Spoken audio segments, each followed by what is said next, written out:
Okay. Hayden, I'm Hayden, and this is Bryan on this side. We're from Christchurch, New Zealand, and we through this lockdown period, through this pandemic, we thought we'd start to think about doing a podcast. We've thought about it a couple of times, but never really had the time, I suppose you could say, to get into it. Got plenty of time now. Yes, there's plenty of time now. Well, not so much, got to go back to work in a week. But what we thought about is getting our first one out there, seeing how the reaction goes. Content we just want to talk about is just jiu-jitsu in general. Mainly, though, not the mainstream jiu-jitsu, mainly New Zealand jiu-jitsu, stories, people, bits and pieces, and just see how we go from there. So, yeah, like I said, this is my cousin Bryan. We're both black belts in Brazilian Jiu-Jitsu.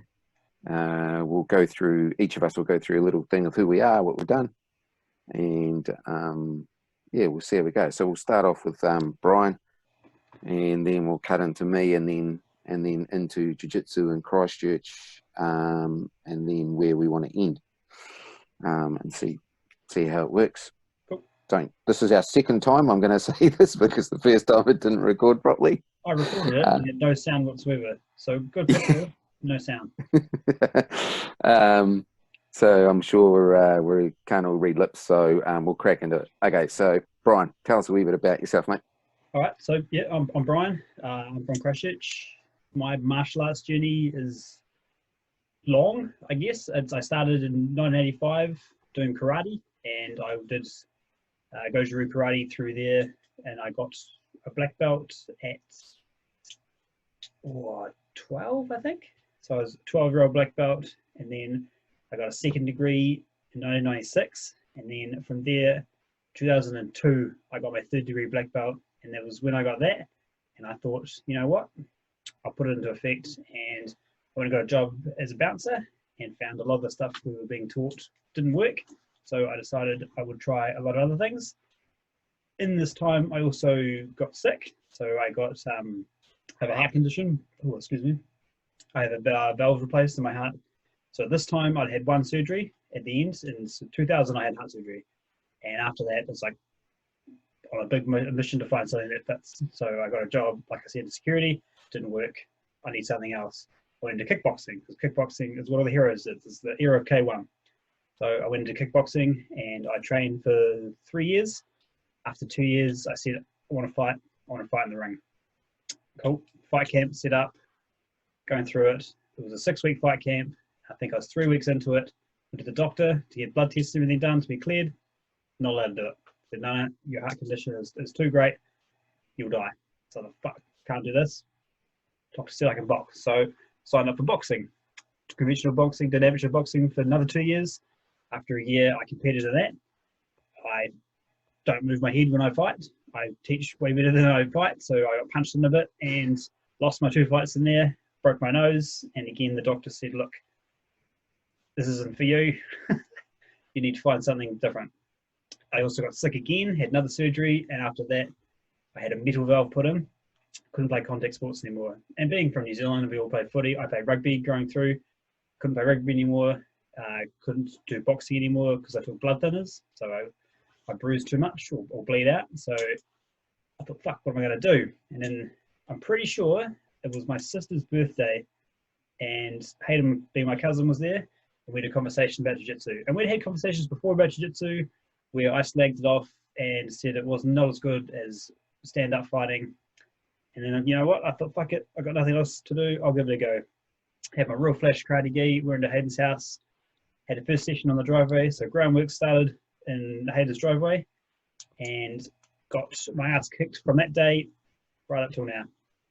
And yeah, that was my introduction to jiu-jitsu. And then last year in March, Hayden awarded me my black belt on behalf of Stacey in Ireland. So I got my second black belt in martial arts. Felt pretty cool. And I let my kids know every single day that I have black belt in 2 martial arts So now. just to recap that, Bryan opened up our second school in Ireland, in Galway. Galway,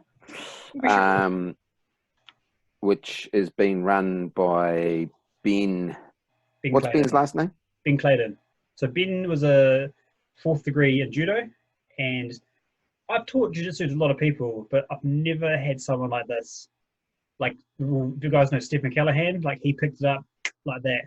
Ben is the same as that, but he's probably 12, 22 times his size. He's just massive, and he just soaks shit up. It's awesome. Yeah, he carried on. Yes. So, so he's taken over that school as it stands at the moment. So he's a purple belt under Bryan, and so he's running that side of things over there. And hopefully, once we come out of this pandemic, that he'll get the opportunity to grow that. You know, got a really cool culture over there. Went and did a seminar. Really amazing people in Ireland. You know, met some lovely people from all different aspects of jiu-jitsu. So, and that was really cool. And it was awesome that I could give Bryan his black belt on behalf of Stacey Olsen, who's our head instructor. He's at a submission factory he's a 3rd degree out of submission factory in Perth. So I mean, it's you've come a long way in your jiu-jitsu and that kind of stuff. It's an interesting journey. Obviously, you've got medical conditions. I spoke about in our first one that we tried to do that.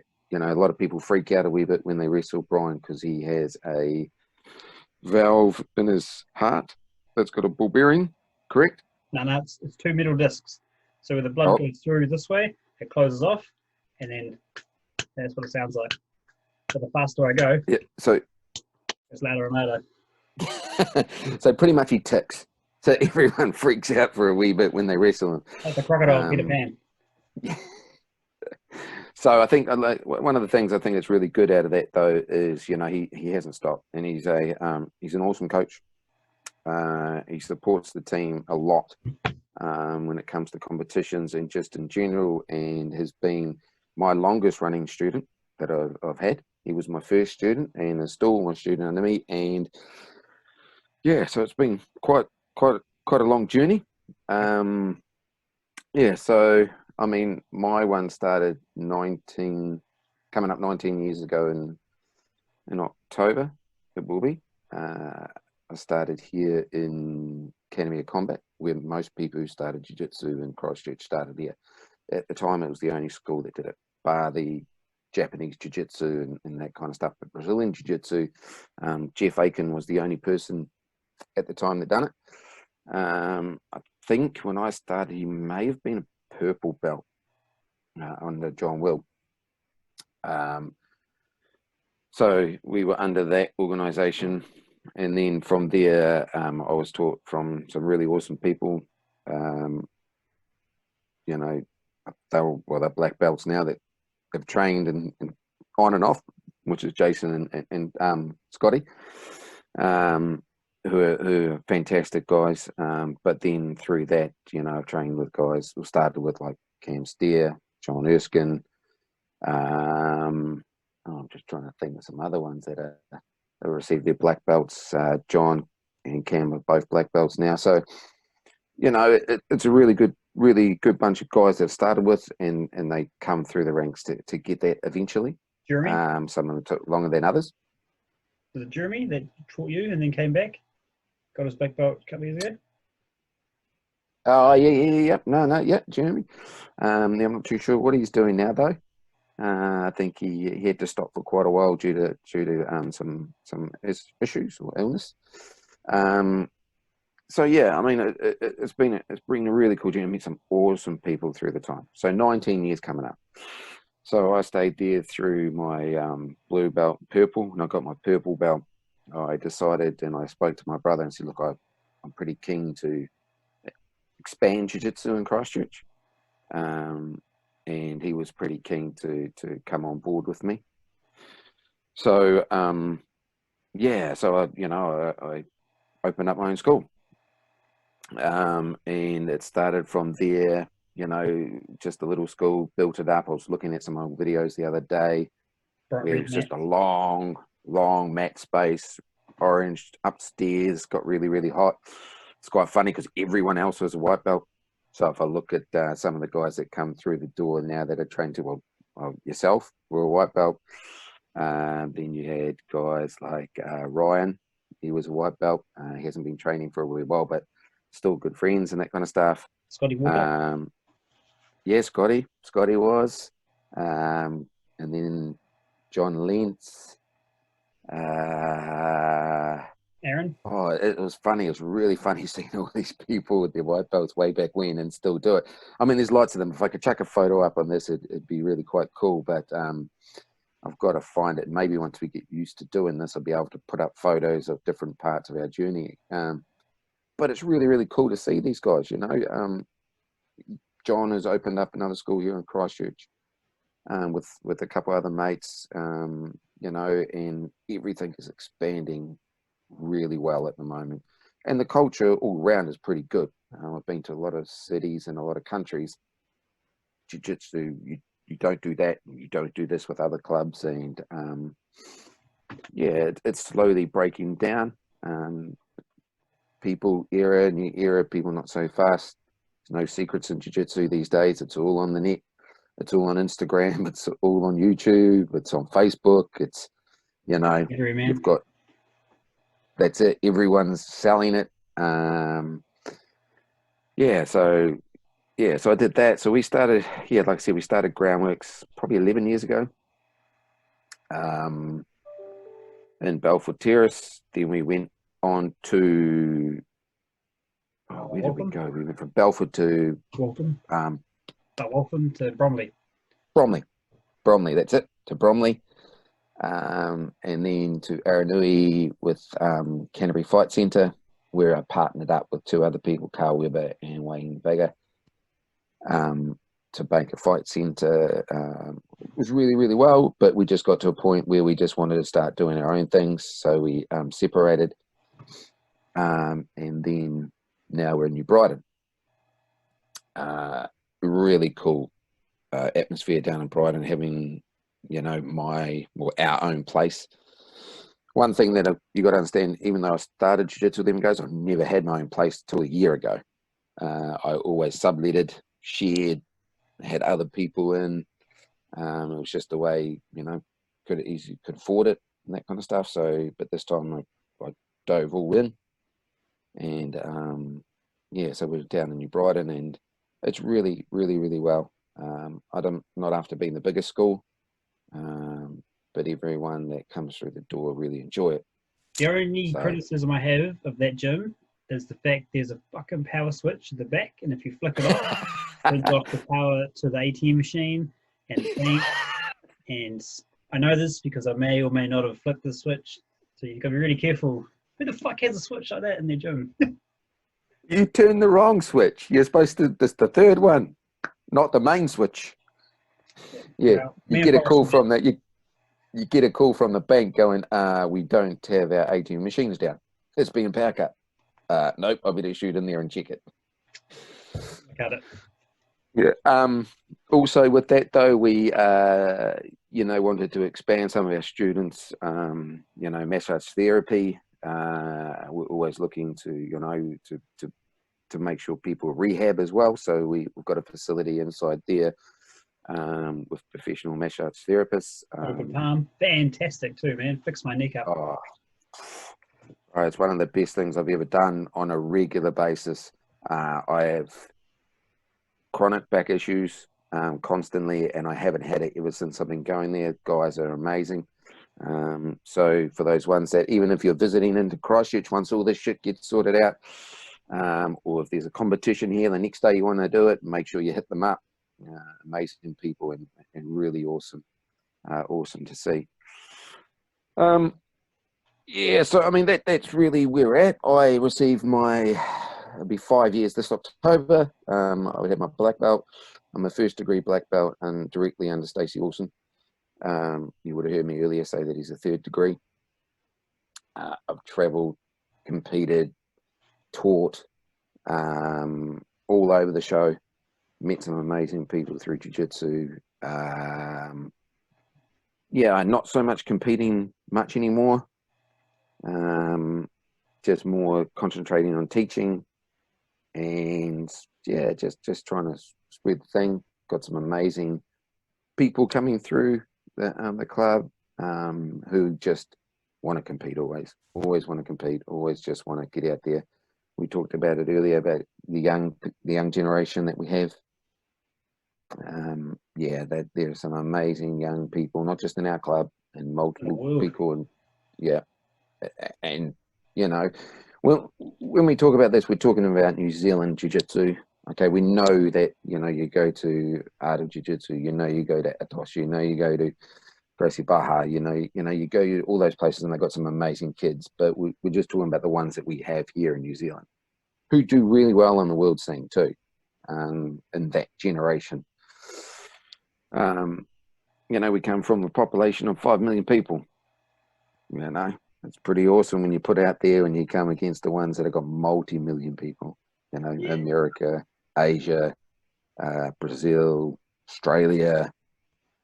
You know, I remember going to the first time I went to a competition in Australia to watch Footscray. It was the Machado Nationals at the time.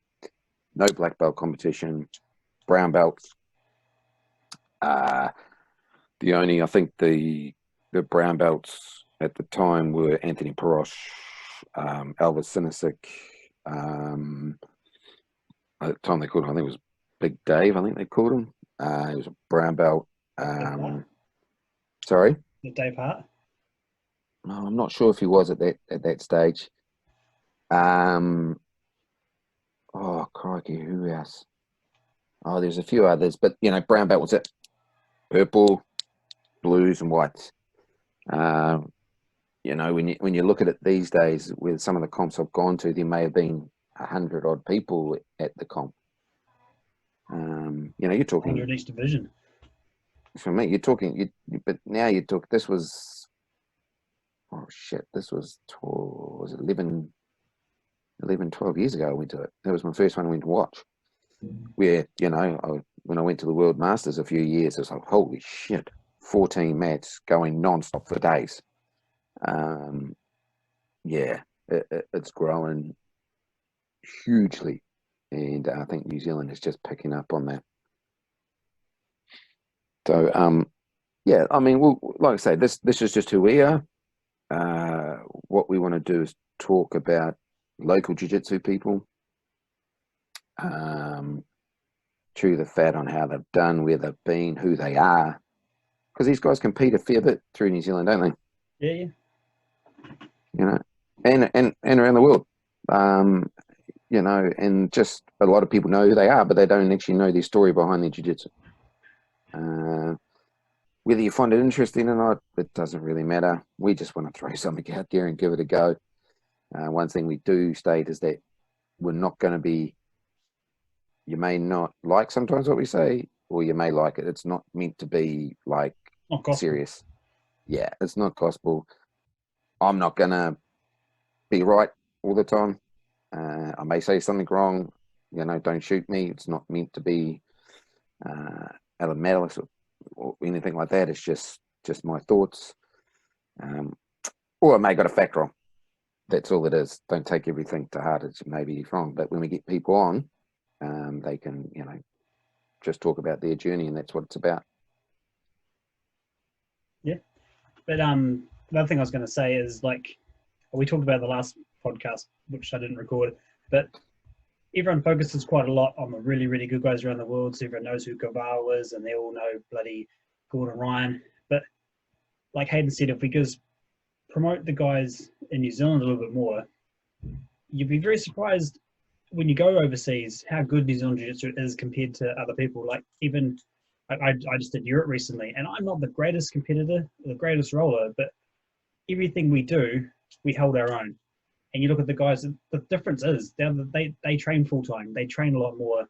Our skill set's there, but their athleticism is just sometimes a little bit greater. But the fact when Kiwis go out there, man, they go there to win. We don't walk out and think, oh, yeah, I'll bump this, but I'm pretty sure I'm going to lose. It's like, fuck yeah, I'll bump this. I can win this game. I'm fucking giving it a go. And that's the difference in attitudes, I reckon. Yeah.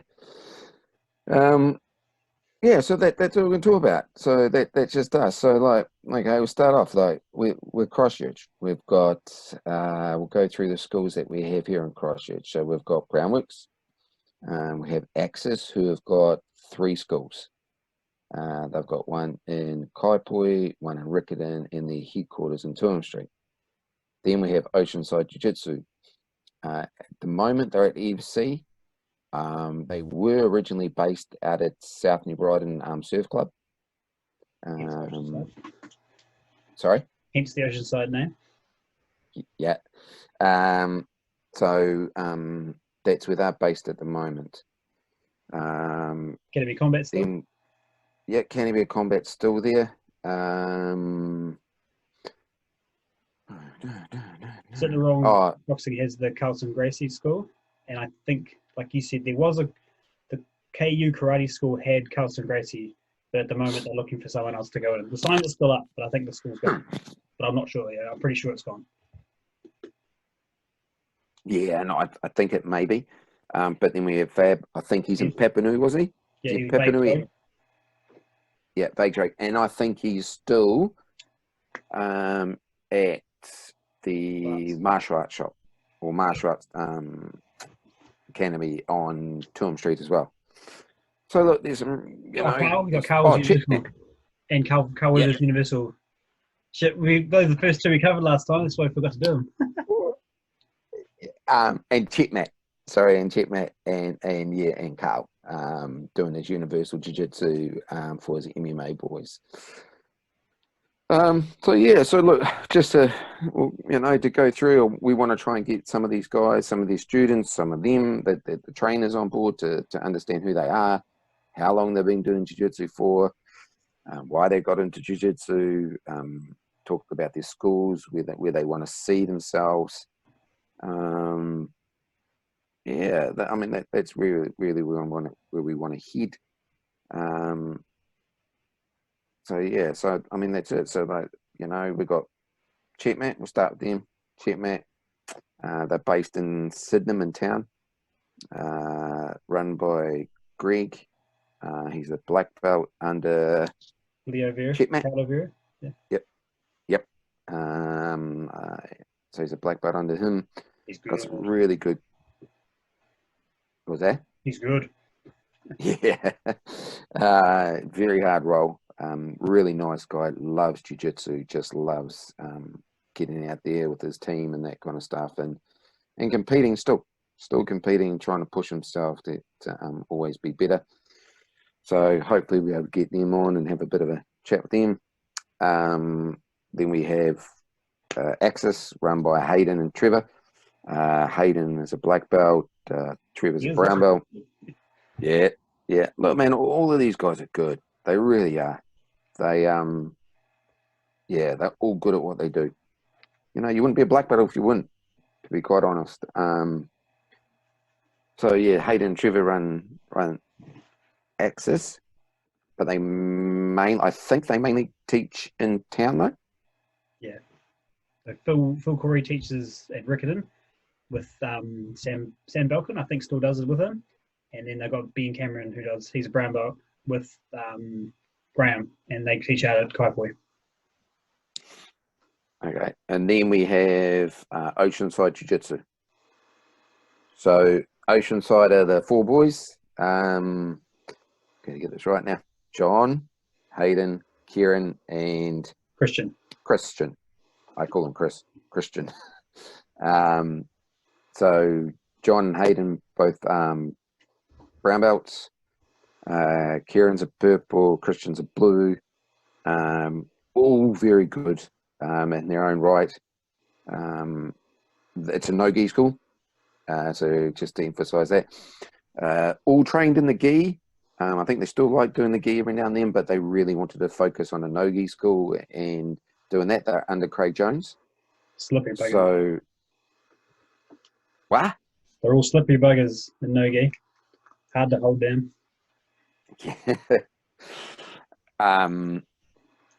Yeah, so they are really cool guys, really love jiu-jitsu, just want to like share the word, spread it, do what they can. Got a really good vibe going at Old Oceanside. So mainly no gi, do a bit of gi. The coaches obviously started in the gi, so they still compete very well in the gi. So got some really good skills there. So make sure, yeah, you can check them out. Yeah, MMA, I suppose. I don't know much about, sorry, before we go on that, I don't know much about the Carlson Gracie guy, so I can't really talk too much about it. I think he's a brown belt. And Fab, he's a brown belt. Not too sure who he's under, but Assad BJJ is his gym, but I don't know much about them either. Yeah. Like I say, Fab, cool dude. Yeah, really nice guy.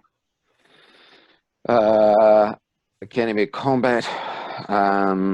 So their head instructor is Jeff Aiken. Don't know too much about their guys anymore.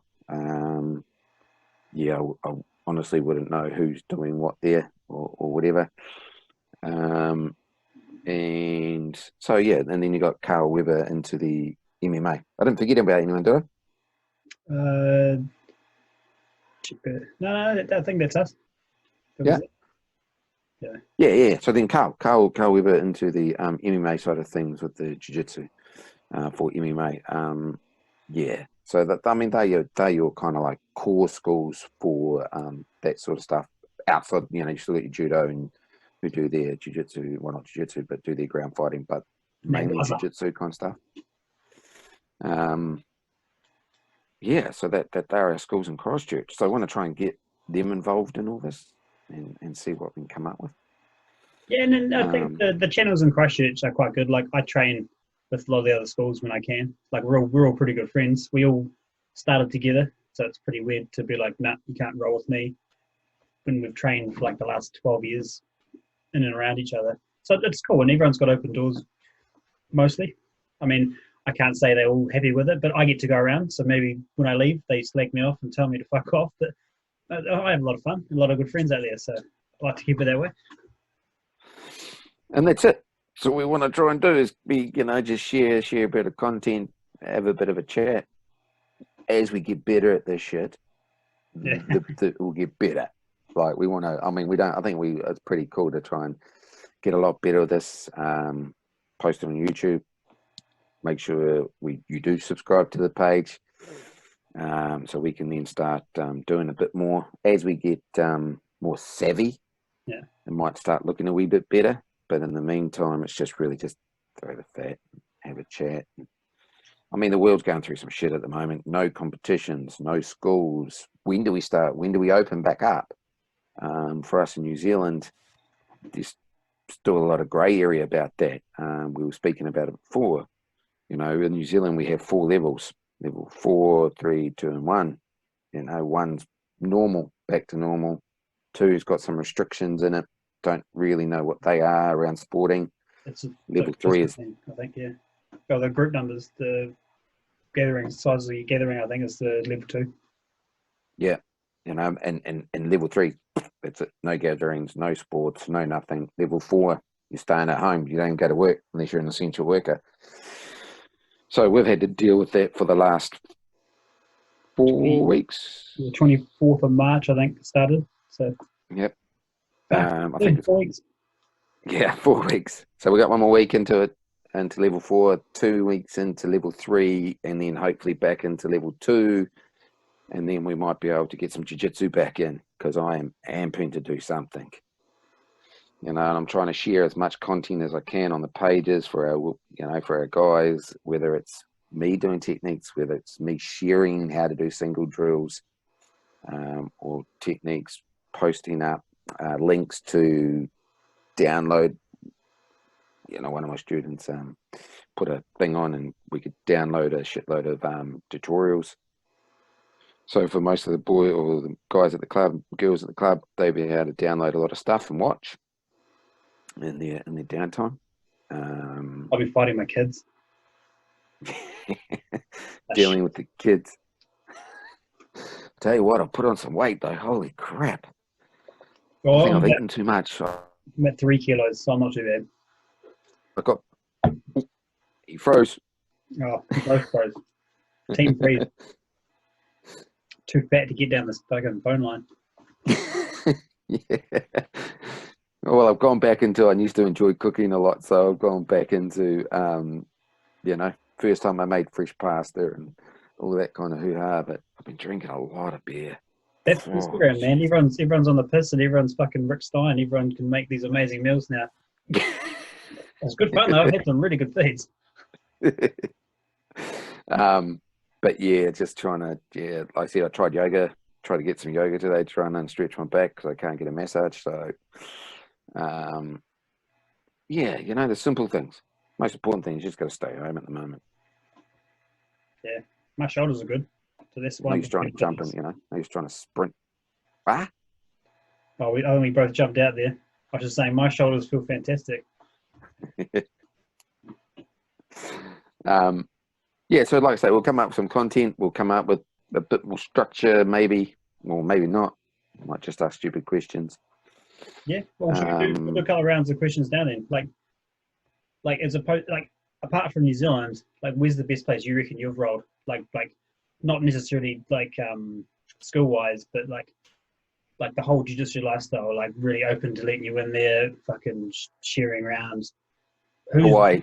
You reckon fully? Oh mate, loved it. I love Hawaii in general. I've been back a few times now. So I can't even think of the bloody place. Actually, I will have a look on my phone while we're talking. I trained under I trained at a place in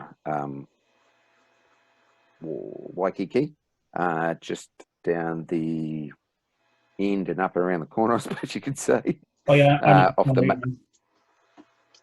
the main drag. Really, really nice guy. Every time I've gone there, I've always trained with them. And I just feel like, where is it? I just want to make sure I can find it. Every time I've gone to Hawaii, they're just amazing people. A couple of times I've gone there, I've taught.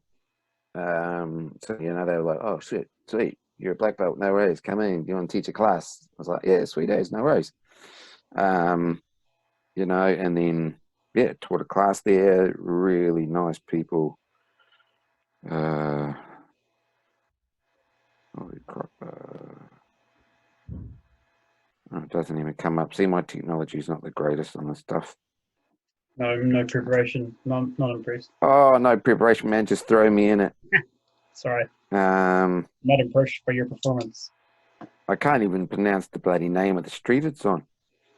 I'll have a look and I'll get back to you the next time. So Hawaii is probably the best place I've trained.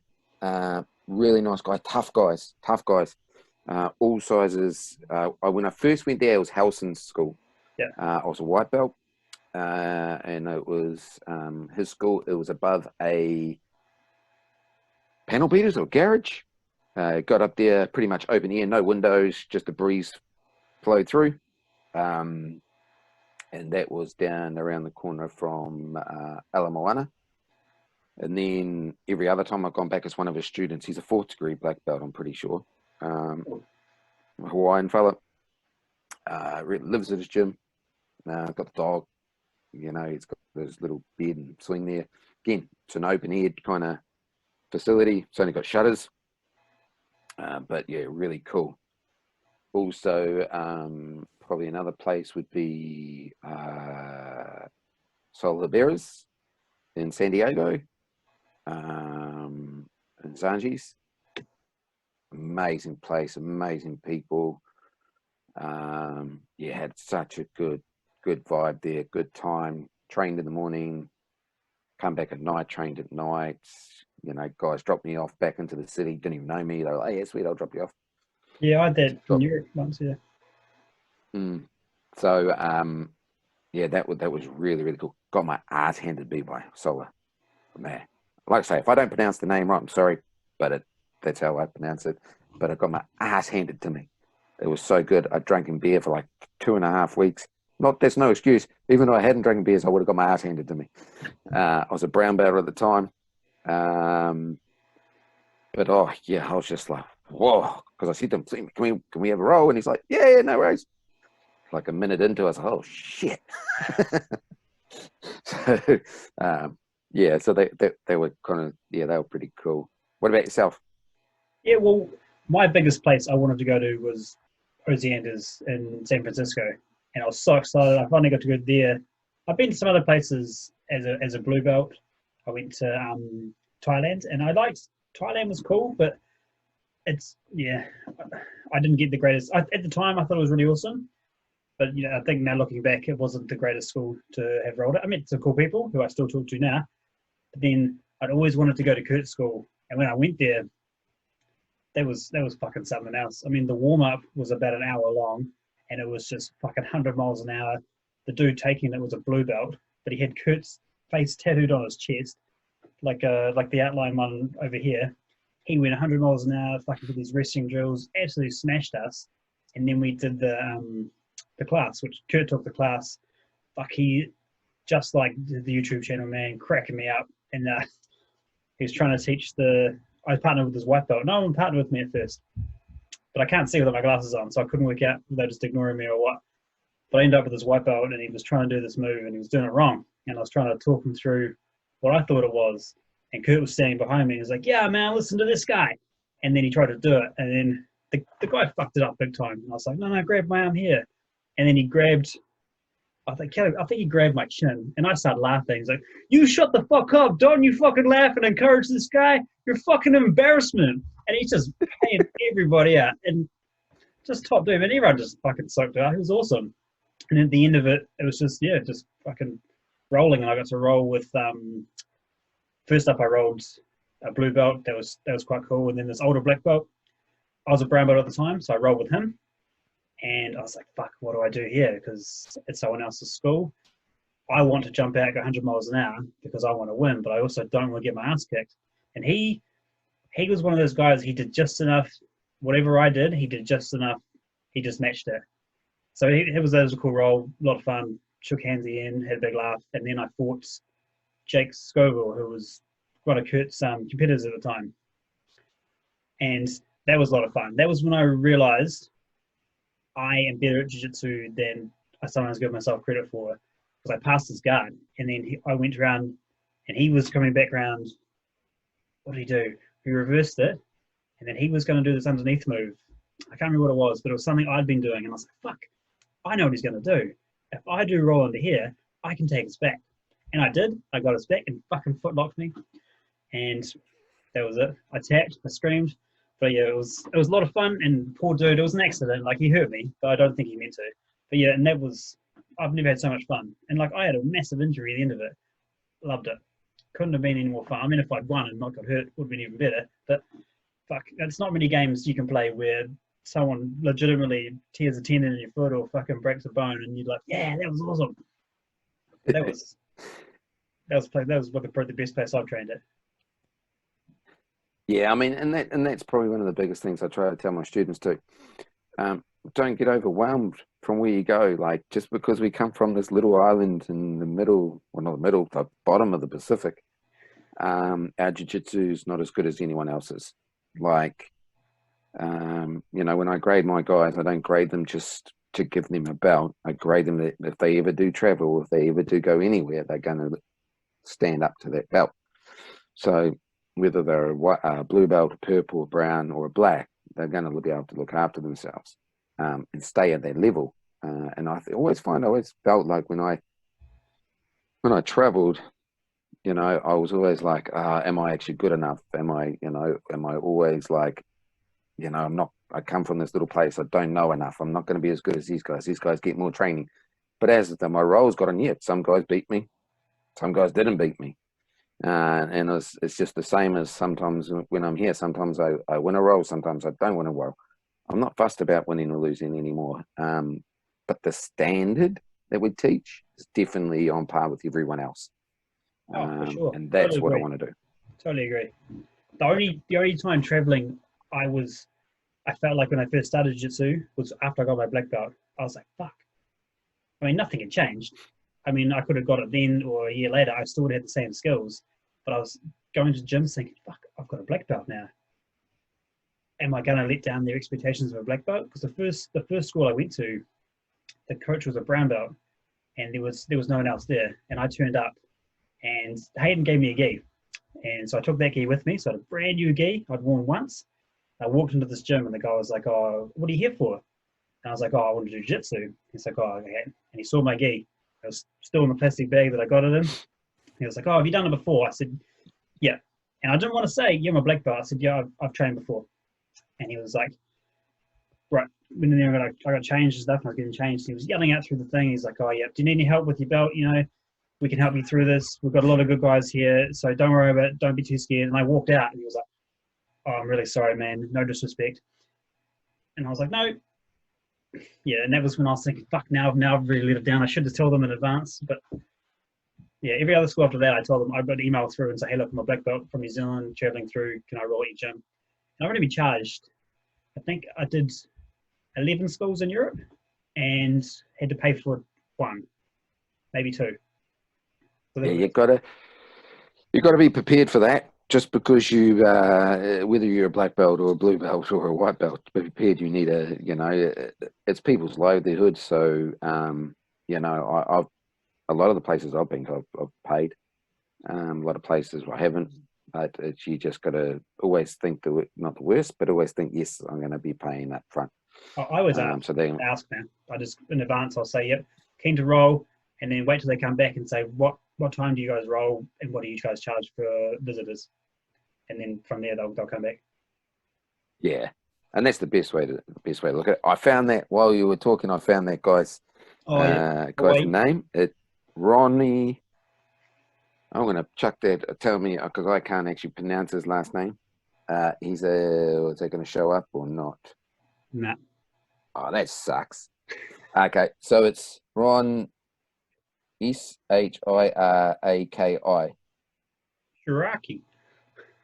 Shiraki. I think that's how you pronounce. I don't know how to pronounce it.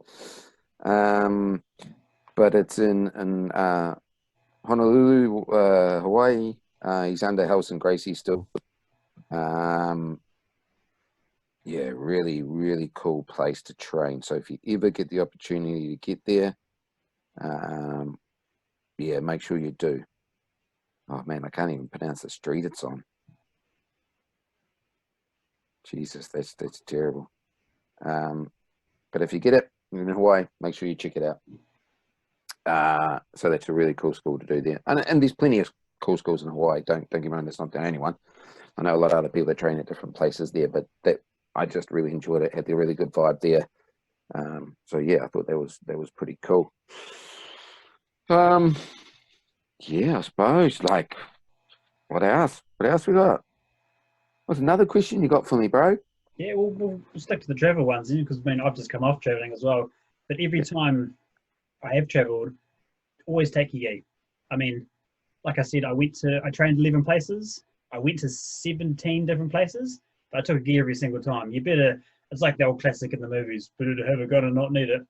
Better to bring your gi and not take it and not need it, sorry, than go find a gym and they're like, "Oh, it's gi only." Like, fuck.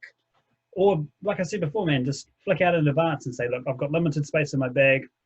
Can I borrow a gi? Or do you guys do no gi?" And you still get to roll. I mean, gi's a lot more fun. Yeah, for me, I like gi a shitload more than no gi. But rolling is rolling, and you can say you've rolled in a different country. I mean, go for it. Yeah, I was in Bali just not well last year. Yeah, last year, and that was out of it. Man, I was out of it trying to find the place to start with. But it was on the fourth floor. Ended up doing no gi because it's bloody hot. But it was on the fourth floor of this old building, and it was like a thatch roof, fully open air. Like honestly, you look both ways, you could see right through to the ocean. It's like Thailand. If it rained, mate, you were going to get soaked. Yeah, it was unreal. I'd never experienced anything like it. It was amazing. Like I said, you're on the the rooftop pretty much. Something like a rooftop bar. It's just open up with a thatch roof. That's it. With mats on the ground and amazing people there as well. Yeah, I always take my jiu-jitsu gear with me, whether it's gi or no gi. It's just one of those things. It's the first thing I pack. It's the first thing I make sure it goes in. And my no-gi is right behind it. Probably the biggest thing when you travel, though, is if you don't own a white gi, get a white gi. A few places that I have gone to when I had a black gi, and then okay with white and blue ones, but yeah, black not so much in some places. Some people are still quite traditional on that side of sense. Make sure it's easy to travel with a white gi, I find, and that way you don't have any issues. Yeah, that's one of my questions when I first go out is like, what are your restrictions? Because a lot of gyms won't let you wear your patch in another gi as well, another gym. So like I can't wear a Groundworx patch type gi in a Gracie Barra gym. Gracie Barra, most of them you have to wear full Gracie Barra gears. And I contacted one in France. It was like their Gracie Barra headquarters, and I was like, oh fuck, I'm going to buy a gi. And I contacted the guy, and he's like, no, I'm part of the Globetrotters. Wear whatever you want, mate. You know, we're more than open to other schools. We understand a lot of people travel, and it's ask questions, man. The more questions you ask, the less surprises you're going to get. And like Hayden said before, man, prepare for the worst, prepare to pay. But if you go in there and just be cool, be yourself, and you've made it heaps of effort to contact them so they know you're coming, then quite often you'll get picked up, you'll get dropped off, you'll get all these offers to do shit inside and outside, and you won't even have to pay. They just want people to turn up. Yeah, no, it's pretty cool like that. I mean, I'm not the oldest fella, but like I say, I've been doing it a wee while now, and I always remember the trip we did to Perth. I found it the other day, and I actually emailed John and told him about it. John and I did a video when he was with me, and he was a blue belt. I was a brown belt. John Lentz. Yep. At the time, and man, it was one of the coolest trips I've ever done. So if you ever get an opportunity to travel with your mates, doing jiu-jitsu, going to, even if it's just popping over for us over the Tasman to Melbourne, you know, film it, I can share it, man. It was awesome. Like, I was lucky that John had a friend that could do video editing and that kind of stuff. And oh, mate, we were like a week and I think it was a week and a bit, maybe. I think we went over. It was a good video. Yeah, and we trained at some amazing places, had some really good roles, John met some really cool people because I knew a lot of them already. But just that I don't know, just that bond you get when you start doing jiu-jitsu with people, and then you start meeting people, and then, you know, if you compete constantly, because I mainly competed in Australia, so I started to meet more and more people, and then people that I would constantly meet because they were in my weight class, and we moved up with the belts. Couple guys I did that with, George and Jason, who it's Parramatta, Gracie Mana. Beautiful school, boys. Well done. It's bloody awesome. Yeah, you know, I met them through jiu-jitsu. Like, I still got them on Facebook, still comment on sometimes. You know, I haven't seen them in a long time, but I can guarantee you that if I went over there and caught up with them, you know, straight back into it and have some really good roles, but really lovely people, nice people. So, you know, if you're in Sydney, hit up Parramatta. You know, lots of schools over there. Guys, if you're in Christchurch and want to go to like the Pan Pacifics or the, I think they have the International there now, I'm not too sure. Oh, the open. You know, make a week of it. Go to different schools. 2 or 3 years, go over there, go to different schools, go train, see the place, meet new people, you know, link up, film it, do whatever. It's pretty cool. It was awesome looking back on it, like I said, just the other day. Yeah, it was cool for me.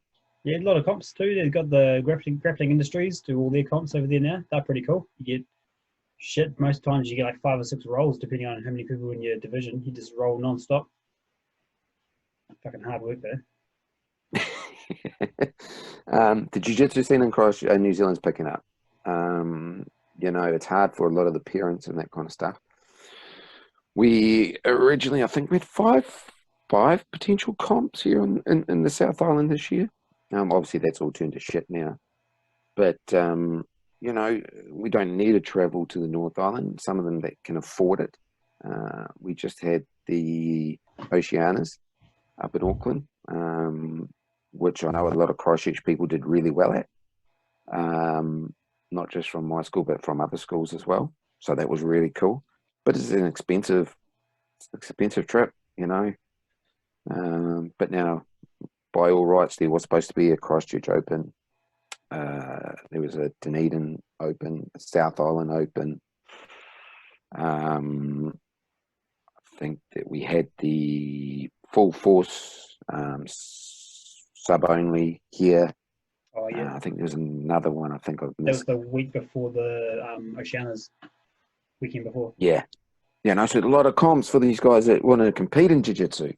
So, you know, just have a look out there once it all comes back down and gets back into normal. And yeah, hit us up. See what we can talk about. If you want to talk about shit, if you want to come on, hit us up. Don't be afraid. I don't care if you're a white belt or you're a black belt. Okay, like I said, we're not starting this to talk about the greatest in jiu-jitsu. We're talking about, you know, up-and-coming blue belts, up-and-coming white belts. Expand circles. I know at the moment it's all about keeping in your bubble, but this is to expand your virtual bubble, to learn more about the people that you think you know, but then you find you don't really know them. You find more and more about them. A lot of introverted people in jiu-jitsu. For an extroverted sport, there's a lot of humble people who keep all their I don't know, all the accolades to themselves, or their big achievements to themselves. It's like, you know, it's just what I've done. It's just me. But it needs to be shared. Yeah, you know, females, kids, purples, browns, you know, we're going to talk to everyone. Sometimes it might be boring. Sometimes they might be interested. Maybe someone from your club, may not be. Maybe just someone that you like and you want to listen in and you know, just see how their journey started. What's up, Stevie? Hello. Hey, it's like the news where you see those people running in. Yeah. Like I said, this is not a serious thing. You know, we both got kids. Mine are a wee bit older.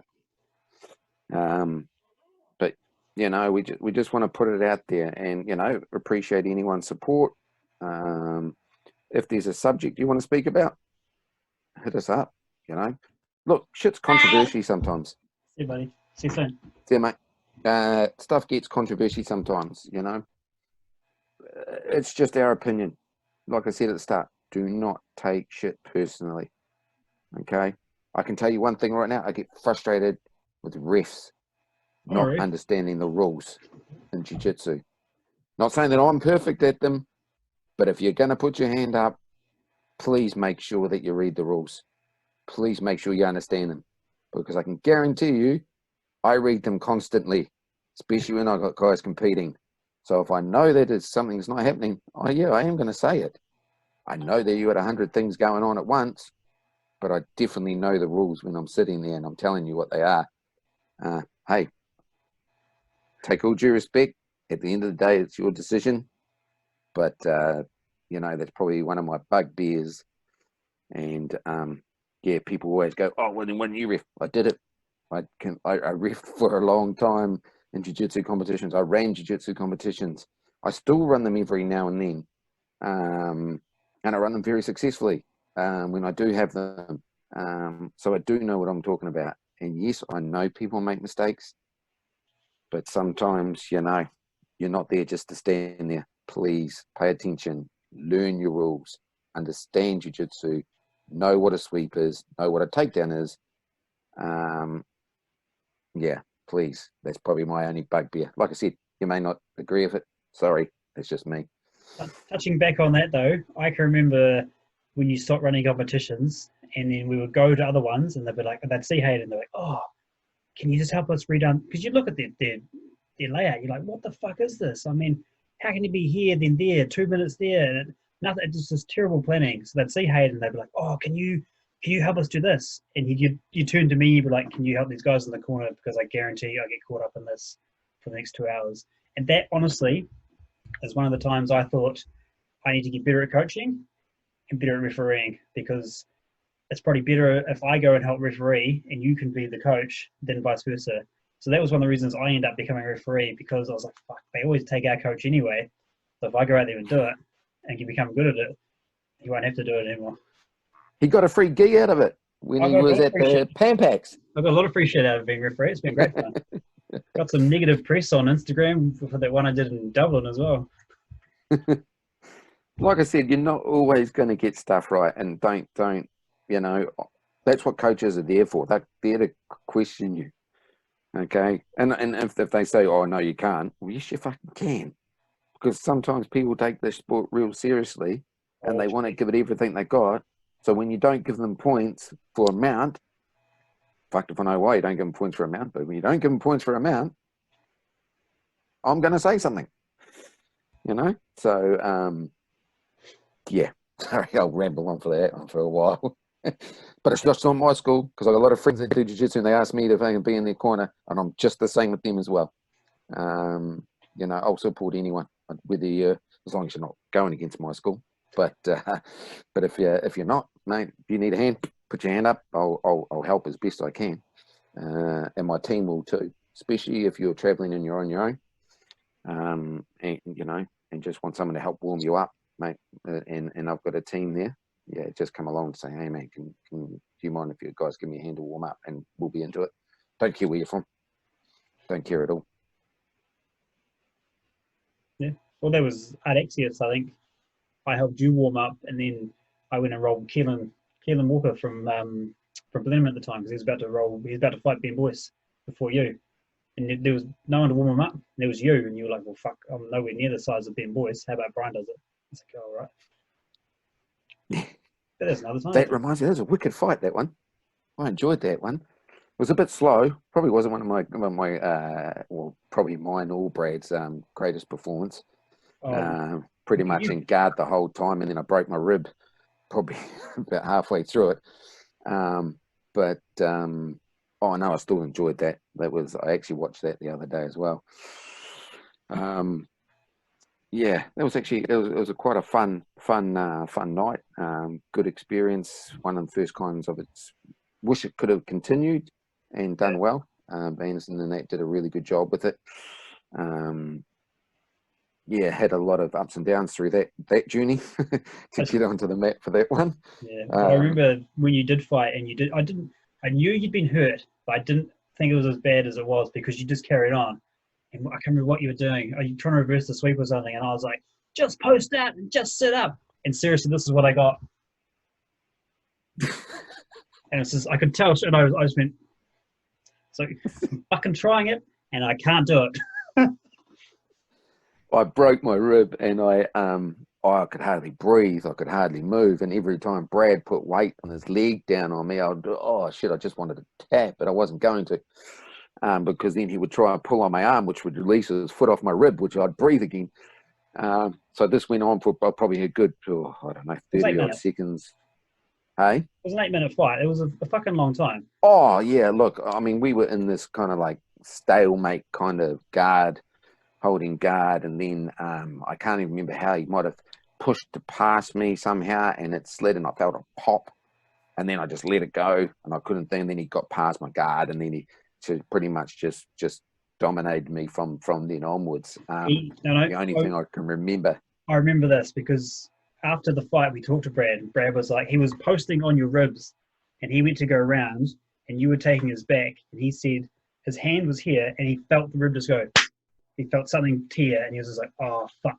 And then he thought, if I take the pressure off, it'll be over. He'll get it, so I'll just push down and he'll tap.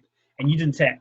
But he said he felt the whole time, and he knew that fucking something really bad had happened, but he wasn't. He wanted to win as well. He didn't want to lose. So he was doing everything he could. It was a wicked fight. It was so much fun. And I was like, you know, I had that. Never really met Brad before, and now like we talk. I've seen him up the Oceans. We had a really good chat. See him on Facebook anytime. You know, he's in Christchurch. I try to get a roll with him. He's come down. I think he rolled with you one time when he was in Christchurch. Yeah, I talked to him when I was in Ireland. He was down here. You know, so like that other things, but yeah, that just popped in my head when you talked about Ardex. It was a good night. And pity that couldn't continue within Christchurch. You never know, in a couple of years' time, someone might do that and get better sponsorship. But yeah, there was a fun night too afterwards, going out in the piss. Oh, There was 5 of us, and in the end, it was you, oh, me, Brian's and Dan. freaking. All the guys over 35, with only 3 still out on the piss, all fucking married, and we're just like, oh, my head hurts. Yeah, no, that was really cool. Yeah, so look, guys, I think we'll just leave it there. Yeah. Like I say, we could sit here for hours and chat, but we're going to see how this works out. We're going to, well, Brian's going to, and see how it works out, and then upload it, and then look, guys, share it, please, if you can, share it out against the community in New Zealand. Like I say, if you don't like it, so what? Don't share it. Don't listen. If you want to just have a laugh, if you want to do anything, get in touch with us. You want to be on, like I said, you want to be on here, get in touch with us. It's just Zoom meeting. We're just recording Zoom, so it's a piece of piss to do. We haven't tried this before, Yeah. So we've got to make sure the audio and everything's right. We're not trying to. You can see a reflection in my glasses the whole time. But yeah, I just think it's time to promote and have talks with New Zealand Jiu-Jitsu. So thank you very much for listening to our first one. And yeah, peace out. Yeah, it's good. You can pause it now. Can I? Up the top. Yeah. Oh, mine's down the bottom. Oh, down the bottom.